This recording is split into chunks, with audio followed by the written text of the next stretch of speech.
Twongeye kubaha ikaze mwese abadukurikiye ndetse badukurikira bakunda ibiganiro byacu muduhoza ku mutima, tubahaye ikaze rero muri uyu mwanya w'amakuru abyutse avugwa ndetse n'ayiriwe nimugoroba avugwa mu bitangazamakuru bitandukanye, aho ubu ngubu tugiye kubabwira ku nkuru ikomeye cyane, ni inkuru twagarutseho mu minsi yatambutse yavugaga yuko Senegal, perezida wa Senegal Bassirou Diomaye Faye yari yakuye mu mirimo ye Sonko wahoze ari minisitiri w'intebe, ubu noneho hagarutse inkuru nshya, ni inkuru ikomeye cyane ivuga yuko perezida wa Senegal Bassirou Diomaye Faye yashyizeho minisitiri w'intebe mushya witwa Amadou Ali Aminou Mohamed Lo, wasimbuye Ousmane Sonko uherutse kwirukanwa. Mu ijoro ryo kuwa 25 Gicurasi 2026 nibwo itangazo rishyiraho minisitiri w'intebe mushya ryasohotse, aho Lo w'imyaka 60 ari we wagizwe minisitiri w'intebe mushya.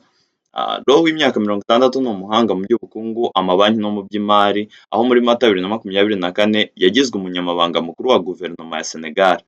Ibiro bya perezida wa Senegal byatangaje ko Lo yagize uruhare rukomeye mu kuvugurura imiyoborere y'igihugu kuva Faye yajya ku butegetsi, asimbuye Macky Sall mu 2024.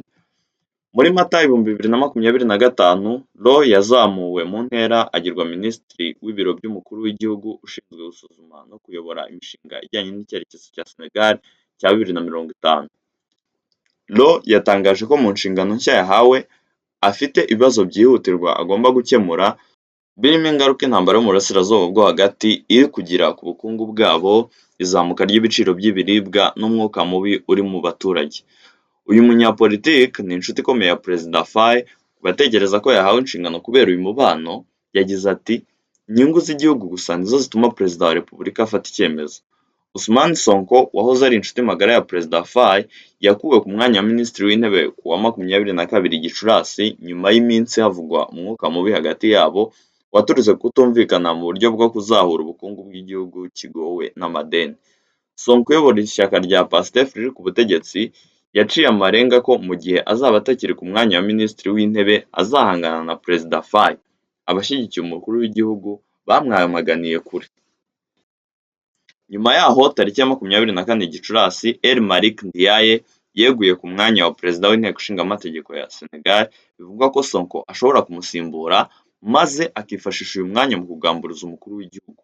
Biteganyijwe ko Sonko yinjira mu nteko ishinga amategeko ya Senegal ku wa 26 Gicurasi, ariho uyu munsi, nk'umudepite kandi ahabwa amahirwe yo gutorerwa kuba perezida w'inteko ishinga amategeko na benshi.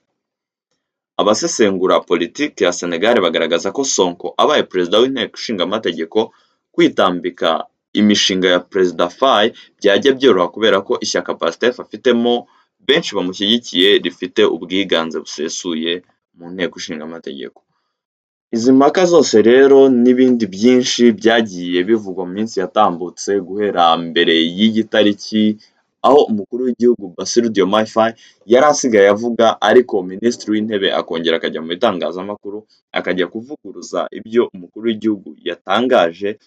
Ibyarakaje cyane Bassirou Diomaye Faye afata umwanzuro wo guhita amukura mu nshingano igitaraganya, kubera yuko bwari uburyo buhambaye cyane bwo kuba yayobya abaturage ndetse no kwifashisha ububasha arimo arahabwa, ububasha afite bw'ako kanya mu kuba yarwanya icyemezo cy'umukuru w'igihugu, kandi bizwi yuko umukuru w'igihugu ari we ufata umwanzuro wa nyuma.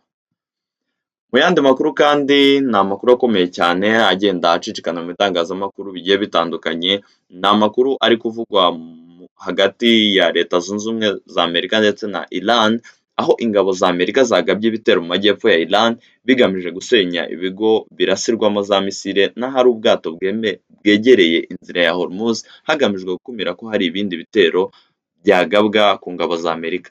Mbibutse neza yuko ibi ngibi bije nyuma y'igihe gitoya, ni igihe nta n'iminsi ibiri iciyeho, Donald Trump yanditse ku rubuga rwe rwa Truth Social avuga yuko ibiganiro hagati yiwe na Iran birimo biragenda neza, ndetse yuko hagiye kubaho gusinywa kw'amasezerano, aho yavugaga yuko ibyo bemeranyijeho birimo birakunda cyane, akizeza abatuye isi ndetse n'abaturage be muri rusange yuko intambara ishobora gushyirwaho akadomo mu minsi cyangwa se mu gihe kitarambiranye, nyamara ibi bikaba byaje bigaragaza kwa kuntu kwa Trump kwiwe asanzwe akoramo ko kwerekana yuko ibintu birimo biragenda, nyamara we agaca ruhinga nyuma maze agashyiraho itandukaniro cyane ku byo amahanga yarebaga, ibi bikunze kuvugwa yuko ari uguhungabanya ubukungu bw'ibindi bihugu mu buryo budasobanutse. Itangazo ry'ingabo za Amerika rivuga ko ibi bitero byagabwe mu buryo bwo kwitabara no kwirinda ibibazo ingabo za Iran zishobora guteza ku ngabo za Amerika ziri mu gace. Umuvugizi w'ibirindiro by'ingabo za Amerika ziri mu burasirazuba bwo hagati, Captain Hawkins, yavuze ko Amerika ikomeza kurinda ingabo zayo binyuze mu kugumisha umwanzi aho ari no mu bihe barimo by'ibiganiro. Captain Hawkins yavuze ko ibitero byibasiye cyane agace ka Bandar Abbas, umujyi wo mu majyepfo urimo ibirindiro by'ingabo zo mu mazi byegereye inzira cyangwa se umuhora wa Hormuz.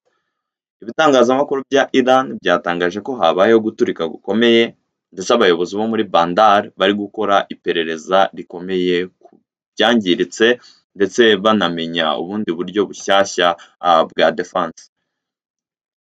BBC yanditse ko Iran itigeze isubiza ibi bitero, ariko umuvugizi wa Minisitiri w'Ububanyi n'Amahanga ya Iran, Ismail Baqai, yari yavuze ko ibiganiro biri kugenda neza ndetse gusinya amasezerano bitihutirwa.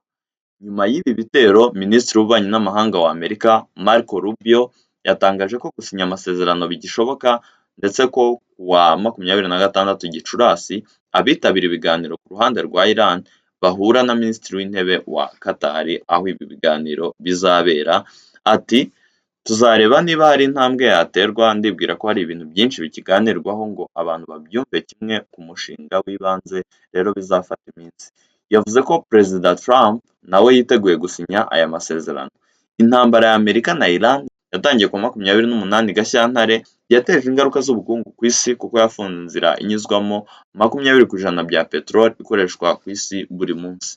Ibi bikaba byaratumye ibihugu byinshi habaho kuzamurirwa ibiciro ku bikomoka kuri peteroli ndetse n'ibindi bicuruzwa muri rusange bigenda biba supplied hifashishijwe iyo peteroli nyine, ndetse n'ubukungu bukahazaharira muri rusange. Ibi ngibi rero ni bimwe mu byagiye bigarukwaho mu binyamakuru bigiye bitandukanye, ni ibinyamakuru byandika aho twifashishije urubuga rw'Igihe ndetse n'ibindi bitangazamakuru kugira ngo tubategurire inkuru nk'izi ngizi.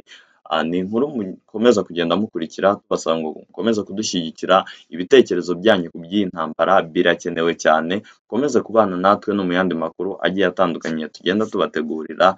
Murakoze cyane, Imana ibarinde.